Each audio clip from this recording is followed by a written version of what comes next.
اور جو لوگ پرہیزگار عورتوں کو بدکاری کا عیب لگائیں اور اس پر 4 گواہ نہ لائیں تو ان کو 80 درے مارو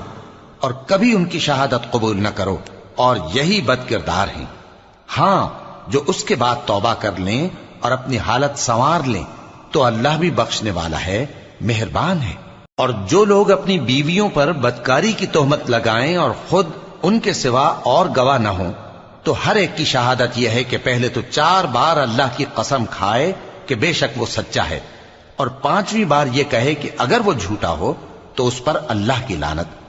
اور عورت سے سزا کو یہ بات ٹال سکتی ہے کہ وہ پہلے 4 بار اللہ کی قسم کھائے کہ بے شک یہ جھوٹا ہے، اور 5ویں دفعہ یوں کہے کہ اگر یہ سچا ہو تو مجھ پر اللہ کا غضب نازل ہو۔ اور اگر تم پر اللہ کا فضل اور اس کی مہربانی نہ ہوتی تو بہت سی خرابیاں پیدا ہو جاتی۔ اور یہ کہ اللہ توبہ قبول